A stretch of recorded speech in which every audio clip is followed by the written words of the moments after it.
I found the apartment where my husband kept his mistress. I had to see the woman who'd stolen his heart. Julian and I had built everything from nothing, from a shoebox apartment to this sprawling estate. We worked until our bones ached. I went gray before my time. Even after Leo was born, I didn't settle into the easy life of a society wife. I kept pushing, kept working. I always believed I held my life in my own hands. I rang the doorbell. The door opened.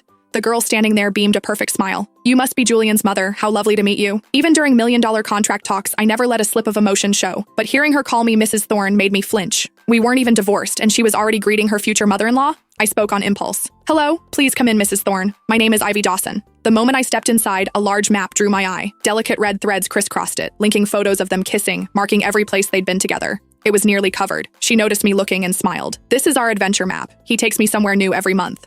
So Julian had been cheating far longer than I'd known. She reached over, gently taking my coat to hang in the closet nearby. The tea she offered was perfectly warm. My eyes moved through the apartment, a penthouse downtown, 200 square meters, finished to the highest standard. This place had to be worth over $5 million. "Did he buy this for you?" Ivy's cheeks colored faintly. "Yes." Julian said it was a gift, to thank me. In 10 years of marriage, he had never celebrated a single holiday with me. Even after we became wealthy, he never bought me anything of real value. My birthday was just a cake and a simple happy birthday. I always thought love just matured into a comfortable companionship. That quiet stability was the real deal. Turns out, love doesn't transform. It just transfers to someone else. Seeing my silence, she looked a little flustered. After a few hesitations, she finally spoke.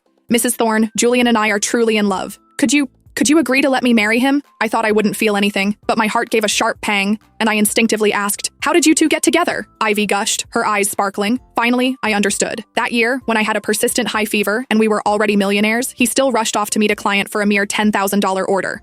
Turns out, it was just because she'd texted, "I miss you." "Oh, Mrs. Thorne, you wouldn't believe it." The moment Julian saw me, he said his world lit up. "Julian is so amazing. Last time he even helped my dad's company solve a tricky tech problem. He said it had stumped their whole industry for ages, but he just looked at it and fixed it." "So, Mrs. Thorne, do you agree?" She gazed at me expectantly. I asked with a knowing smirk, "And do you know he has a wife?"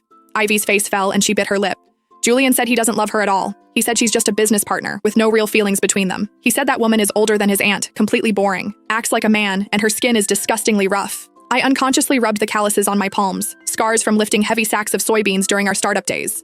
Every night, he used to apply thick hand cream, massaging my hands again and again. He even called me the greatest contributor to our family's success. But I guess a woman like that wouldn't really appeal to any man. They're going to divorce anyway, so I don't mind. As long as he truly loves me, that's all that matters. The hand holding my teacup paused midair, trembling slightly. We met through friends and fell in love at first sight. Julian told his friends I was the woman of his dreams. He had vowed not to marry me until he made his fortune. We started a small artisanal cafe and bakery together, barely sleeping through those years. I worked until my hair went gray ahead of time, my face etched with tired lines that aged me beyond my years. Once drunk, he wept, knelt down and held me, apologizing over and over, so that he wouldn't